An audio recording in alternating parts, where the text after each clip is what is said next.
parentified son is filled with anger from his childhood emotional neglect. It comes out when he snaps at his partner or his children who walk on eggshells around him. He hates how he reacts, but no one ever taught him to regulate his emotions. The parentified son never had a parent attuned to his emotions.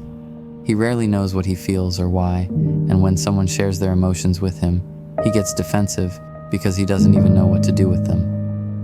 The parentified son was the little man of the house when he was just a child.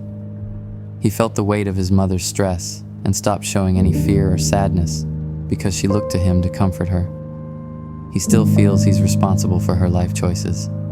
The parentified son believes he can only be valued by working and providing. He's a workaholic to cope with his anxiety. He's burnt out and needs a break, but he also fears stillness and can't relax without feeling guilty. The parentified son believes his role is to take care of every member of his family.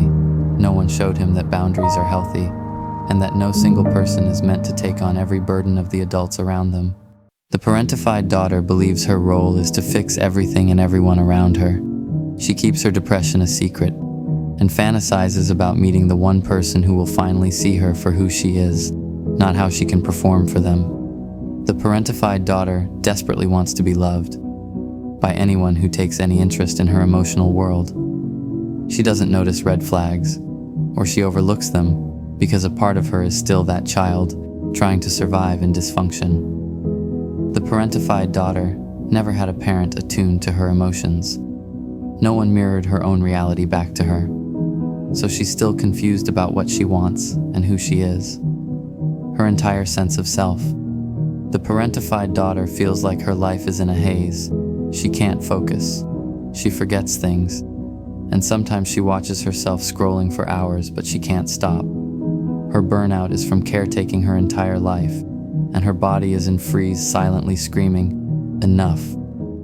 The new generational wealth is growing up in a home where people apologize and repair after conflict.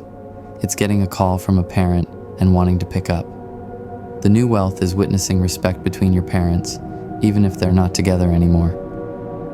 It's having family that doesn't rescue you from the consequences of your own actions, not being pressured to fulfill your family's desires, and instead being allowed to follow your own path. Wealth is growing up in a home where siblings don't have to compete for love and can support each other. It's not having to witness your parents betray each other. Wealth is growing up in a home where movement is a normal part of a day. The new generational wealth is knowing that love doesn't leave when things get hard. It's the quiet understanding that your worth is not tied to productivity, perfection, or performance. It's growing up knowing that softness and strength can coexist, and that the foundation of a home isn't built on silence and submission, but on honesty, repair, and respect. Wealth is being given the freedom to explore who you are without the weight of who others expect you to be.